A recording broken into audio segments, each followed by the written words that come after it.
आप सभी का एक बार फिर से बहुत बहुत स्वागत है और आज एक बार फिर से एक नए इंटरव्यू के साथ, एक नए जोश के साथ में हमारे साथ में मयंक भदौरिया जी हैं और इनका अभी रिसेंटली में सिलेक्शन हुआ है एयरफोर्स वाई ग्रुप में।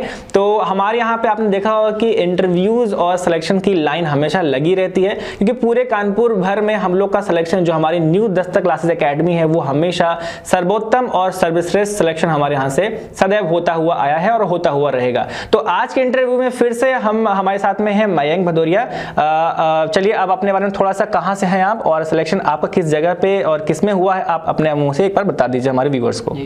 मेरा नाम मयंक भदौरिया है, मैं कानपुर देहात झिंझक से हूँ और मेरा सिलेक्शन वाई ग्रुप अग्निवीर में हुआ है। अच्छा, अग्निवीर में हुआ है, ठीक है। अग्निवीर के बारे में हम लोग थोड़ा सा पहले डिस्कस कर चुके हैं, तो आप सभी को पता है कि अग्निवीर जो है पूरा एक नया प्रोसेस है जिसके थ्रू अभी जितने भी डिफेंस का सेक्शन है उसमें अभी सिलेक्शन हो रहा है। तो अग्निवीर अपने आप में एक बहुत अच्छी चीज़ भी है, ठीक है। न्यू दस्तक क्लासेज में ही आपने क्लासेस करी, ऐसा क्यों? क्योंकि यहाँ पे काकादेव में तो बहुत सारी कोचिंग जो है अवेलेबल है, डिफेंस के लिए भी है और SSC इन सब के लिए भी है, तो न्यू दस्तक क्लासेस ज्वाइन करना ऐसा क्यों?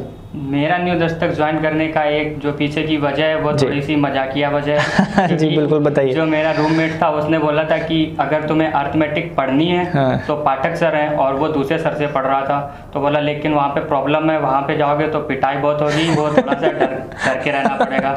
तो मैंने बोला ठीक है, पढ़ने के लिए आए तो पढ़ के देख लेते हैं। तो मैं जब पहले दिन पढ़ने आया तो सर ने एक लड़के को काफ़ी गुस्सा किया था। लेकिन यहाँ से पढ़ने उस टाइम तो डर लग रहा था कि शायद यहाँ से अगर अपने साथ भी ऐसा हो गया तो क्या होगा।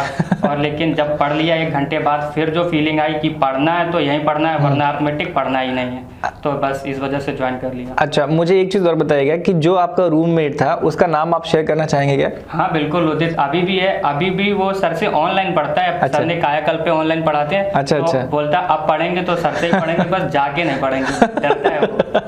अच्छा, ठीक है। तो यहाँ पर आपने उदित नाम बताया बच्चे का, ठीक है। उदित, आई गेस कि आप इंटरव्यू जरूर देखोगे, ठीक है। उदित, अभी आप डरने की जरूरत नहीं है। अगर ऐसी कोई बात है तो आप आकर ऑफलाइन क्लासेस पढ़ो, मैं अलग से विकास सर से आपके लिए बात कर लूंगा, ठीक है। तो टेंशन की जरूरत नहीं है, आके आप ऑफलाइन क्लासेस पढ़िए, ठीक है।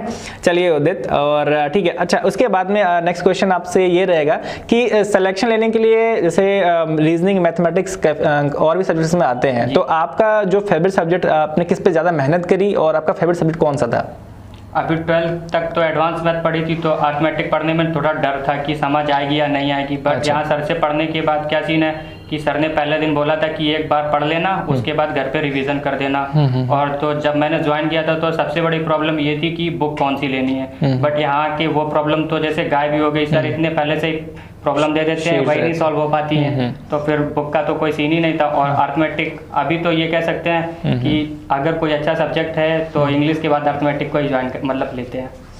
ओके, तो मतलब जैसे कि अगर अभी हम लोग पूछेंगे कि आपने मैथमेटिक्स के लिए कितना टाइम दिया? अभी तो मेरे को 6 मंथ ही हुए हैं। अच्छा, तो 6 मंथ्स में ऐसे आप जो सर पढ़ाते हैं, सर पढ़ाने के बाद में जो शीट सारी आप सॉल्व करते थे या बस अपने शीट यहाँ मिला, घर लेके गए, रख दिया, बस शीट्स ले लिया? ऐसा होता है, बहुत सारे बच्चे ऐसा करते हैं और एक टाइम पे मैं भी कुछ ऐसा करता था। मैं, ठीक है ना, मैं भी तो पढ़ता था उस टाइम पे, तो शीट्स मैं भी बहुत सॉल्व नहीं करता था, ठीक है। अब वही चीज़ है, अपने अपने इंटरेस्ट की बात है। तो शीट्स में लेके आया था, मेरे माइंड में होता था कि हाँ शीट्स मेरे को मिल गया, इसका मतलब कि वो चीज़ मेरे को आती है ना। ऐसा होता है ना कि हम लोग डॉक्टर के पास में जाते हैं, वो हमको दवा देता है, तो दवा हम लोग नहीं भी खा रहे हैं, बस घर पर रखा हुआ है अलमारी में, इसका मतलब हम ठीक हो जाएंगे। तो ऐसा नहीं, कुछ सेक्शन था हमारे साथ में भी। तो आपके साथ में कैसा सेक्शन था? मेरे साथ ऐसा कुछ भी नहीं है। जो सर सीट देते हैं उसमें 0 से अपर लेवल तक के होते हैं, तो जो मुझसे बन जाते हैं मैं वो कर लेता हूँ, जो नहीं बनते हैं फिर उसको ट्राई करते हैं, नहीं तो फिर सर सॉल्व करा ही देते हैं। ओके, तो जैसे कि आप जैसे सपोज करो कोई क्वेश्चन नहीं आया है ना, आपने शीट सॉल्व ट्राई किया, क्वेश्चन नहीं है, तो आप उसको कैसे फिर अप्रोच करते थे सर से पूछने के लिए? सर से तो क्लास होने के बाद भी पूछ सकते थे, और संडे को जब सर शीट सॉल्व कराते हैं तो सर खुद ही पूछते हैं, जिसको जिसको जो ना आया हो वो कर लीजिए। ओके, ठीक है। अच्छा, कोई स्पेशल स्ट्रैटेजी आपने बनाया कि हमें इस तरह से ही पढ़ना चाहिए, या जिसका जो मन में आया, जैसा सब्जेक्ट उठाया, जिस बुक उठाया उसको पढ़ लिया, ऐसा कुछ? नहीं, इस वाली इनटेक में तो टाइम सेट 28 डेज का ही मिला था, क्योंकि इतना सारा बवाल हो चुका था, तो एग्जाम हो गया था। तो इतना तो पता था, अर्थमेटिक तो पढ़नी ही नहीं है, बाकी रीजनिंग और इन सब में फोकस करना था। तो और ऑनलाइन एसटी देते थे, तो जो लगता था कि इस चीज में प्रॉब्लम हो रही है उसको पहले ले लेते थे, जो बन रहा उसको छोड़ दो, क्योंकि वो तो आ ही रहा है। तो बस यही था। ओके अच्छा, अभी सिलेक्शन से पहले और सिलेक्शन के बाद का माहौल घर का कैसा लगा, पहले ये बताइए, फिर दोस्तों का बताइएगा। घर का तो सेम ही है, क्योंकि घर वालों के साथ जैसे पहला था वैसे अभी भी है और आगे भी रहेगा, लेकिन जो दोस्तों में और या यूं बोलो थोड़ा पड़ोस में थोड़ी सी इज्जत ज्यादा सी मिलने लगती है। अच्छा, इज्जत ज़्यादा सी मिलने लगती है।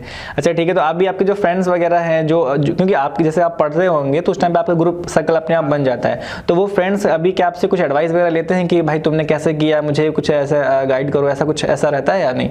हाँ कुछ हैं, लेकिन कुछ हैं जो मेरे अच्छे या बोल सकते हैं मुझसे भी आगे के हैं, तो हम उनके पीछे रहते हैं, कुछ मेरे पीछे रहते हैं। बिल्कुल बिल्कुल बिल्कुल, दिस इज अ साइकिल। और ये यहाँ पर न्यू दस्तक क्लासेस का मैं आपको एक बात और शेयर करना चाहूँगा कि new Dastak classes it's just like a family, ये परिवार की तरह है यहाँ पे। और जो आपसे छोटे हैं, ठीक है ना, they will ask you the questions, वो आपसे क्वेश्चन पूछेंगे कि भैया ये कैसे होगा, ये क्वेश्चन कैसे होगा, ऐसे करके आपको गाइड करना है ना। और जो आपसे बड़े हैं वो आपको डांट फटकार लगाते हैं कि अच्छा ये क्वेश्चन क्यों नहीं किया, इसमें क्या दिक्कत आई, इसको बताओ, है ना। तो A to Z मतलब आप एक फैमिली में आप कैसे रहते हो, आपके बड़े जो है आपको मैनेज करते हैं और आप जो छोटे होते हैं वो हम लोग उनसे गाइडेंस लेते हैं। यही एक न्यू दस्तक क्लासेस का जो है तरीका है, जिसकी वजह से हम लोग हमेशा हर सिलेक्शन में, हर फील्ड में, अपने पिछले सभी एग्जाम्स में हम लोग, हमारे यहाँ से सर्वाधिक सिलेक्शन निकल के जाते हैं, ठीक है। अच्छा, और एक कुछ और क्वेश्चन आपसे पूछते हैं कि आपका जो मेन ऐसा होता है ना कि हम लोग बोलते हैं कि नहीं मुझे डिफेंस में जाना है, कुछ लोग बोलते हैं मुझे रेलवे में जाना है, कुछ लोग बोलते हैं कि नहीं मुझे तो एसएससी का प्लान करना है, आपका किस में माइंडसेट है जाने का? फिलहाल तो मैंने ये सोच रखा है कि इस अग्निवीर को ही ज्वाइन कर लेते हैं, क्योंकि 4 साल के लिए, और डिफेंस का दूसरा नाम ही डिसिप्लिन है, तो वहाँ पे ये ट्रेनिंग और उसके बाद 4 साल की सर्विस के बाद जो डिसिप्लिन आ जाएगा, उसके बाद आप कुछ भी कर सकते हो। और वहाँ पे आपको जो 4 साल की ट्रेनिंग टाइम सर्विस टाइम में आपको कोई स्किल भी सिखा देंगे और आपको पैसा भी मिल जाएगा, तो सारा कुछ सपोर्ट है, उसके बाद आप कुछ भी अच्छा कर सकते हो। बहुत बढ़िया, मतलब ये बिल्कुल वैसा ही है जैसे कि मैं आपको एक एग्जांपल तौर पर बताता हूँ। जैसे क्या होता है ना कि बहुत सारे लोग क्या करते हैं कि ग्रेजुएशन कर लिया और पोस्ट ग्रेजुएशन कर लिया, पोस्ट ग्रेजुएशन करने के बाद में बहुत सारे लोग क्या करते हैं कि वो सीधे बिजनेस को स्टार्ट कर देते हैं, है ना।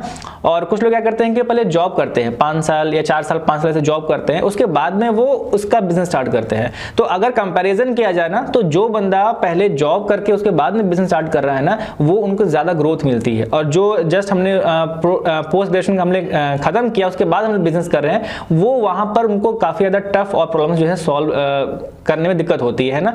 तो जॉब वाले को सबसे बेनिफिट क्या मिलता है कि उसको सारा तौर तरीका पता होता है कि हाँ ये सब चीजें प्रॉब्लम्स ऐसे होती है, तो मैं उसको अपने बिजनेस में अपना करूंगा, तो उसमें मैं उसको सॉल्व कर लूंगा। सेम इनका माइंडसेट जो उन्होंने शेयर किया है कि मैं इनको पता है कि भाई हम लोग डिफेंस में जाएंगे तो हमको डिसिप्लिन सिखाया जाता है, हम लोग को डिसिप्लिन में रहने के लिए मौका मिलता है। ये 4 साल ये वहाँ पर लर्निंग के लिए देने वाले हैं, अच्छे से उनको वहाँ पे बहुत कुछ सीखने के लिए मिलेगा। उसके बाद में उनको जैसा भी हमको उनका फ्यूचर का प्लान करना होगा वो अपना कर सकते हैं। और स्टडीज के लिए ये डिसिप्लिन सबसे इंपॉर्टेंट है। तो अगर ये 4 साल वहाँ पे देने के बाद में आगे की पढ़ाई रेगुलर करते हैं तो उसमें भी उनको ये बहुत ज़्यादा हेल्प करने वाला है, ठीक है। बढ़ते हैं एक और नए क्वेश्चन के साथ में। विकास विकास सर जो है मुझे लगता है कि अच्छा नहीं पढ़ाते हैं, आप मेरी बात से सहमत हैं? बिल्कुल भी नहीं। सहमत नहीं है? अच्छा क्यों, ऐसा क्यों है? जब मैं आया था तो सर से थोड़ा सा डर लगता था, और जो मतलब बोलते हैं ना कि आपको मोटिवेशन कहाँ से मिलता है, तो मेरा क्या सीन है, मैं सर को देख लेता हूँ तो ही मोटिवेटेड हो जाता हूँ कि सर खड़े हुए हैं। और जब मैंने सर से पर्सनली बात की और मैंने सर के साथ टाइम भी मतलब स्पेंड किया, तो समझ आया कि सर जैसे दिखते हैं वैसे हैं नहीं। लोग बोलते हैं कि सर मतलब थोड़ा डरा के रखते हैं, लेकिन जो मुझे सर का सीन समझ आया, सर का सीन फैमिली मेंबर जैसा, जैसे ना मम्मी थोड़ा सा सॉफ्ट होती हैं और जो डैडी होते हैं वो थोड़ा सा डरा के रखते हैं, सर का भी सीन वही है कि वो आपको डरा सकते हैं, आपको पीट सकते हैं, मतलब आपको समझा सकते हैं, लेकिन कोई और दूसरा नहीं कर सकता है। ये चीज़ मुझे बहुत अच्छी लगी कि सर सबको फैमिली जैसा मानते हैं। बिल्कुल सही बोला है मयंक ने, ये ऐसा होता है और बहुत सारे बच्चों के साथ में मैंने देखा है।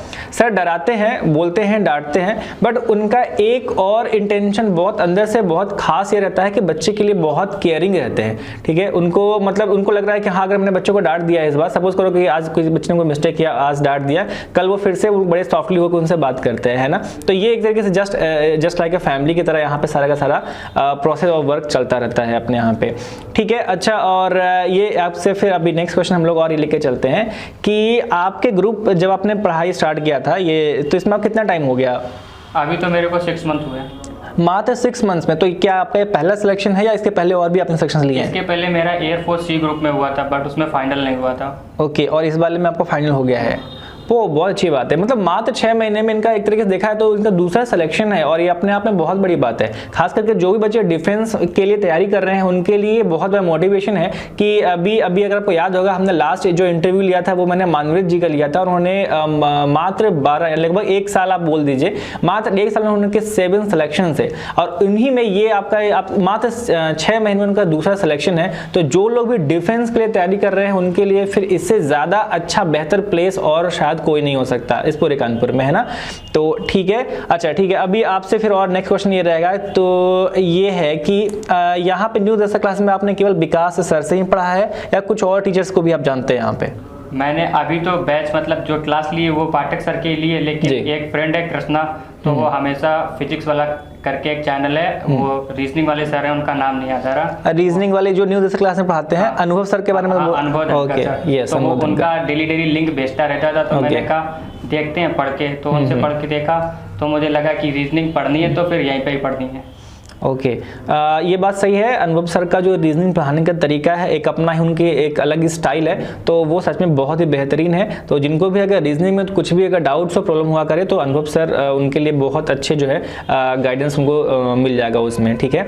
हमारे बच्चों को जो अभी जो लोग प्रिपरेशन कर रहे हैं, जिनका अभी फर्स्ट अटेम्प्ट क्वालिफाई नहीं कर पाए हैं, उनके लिए आप क्या मैसेज देना चाहेंगे?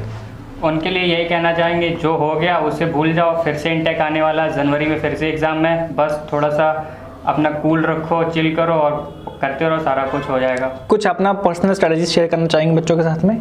मेरी स्ट्रेटजी तो यही थी कि जो मुझे आता है उसे नहीं देखना, जो नहीं आता उसे बार बार ही देखना है कि ये क्या प्रॉब्लम हो रही है। और बोलते हैं ना कि टेस्ट सीरीज देने के बाद शांत हो जाते हैं, और मुझे ये लगता है अगर टेस्ट सीरीज में आपने कम स्कोर किया और आप फिर जब उसे एनालिसिस करते हैं तो वही आपका प्लस पॉइंट बन जाता है। चलिए फिर इसी के साथ में ये इंटरव्यू को हम लोग यहीं पे फिनिश करते हैं। हमारे आने वाले पीढ़ी के लिए ये हम लोग शुभकामना करते हैं कि हमारे देश का नाम रोशन करें। जय हिंद, नमस्ते।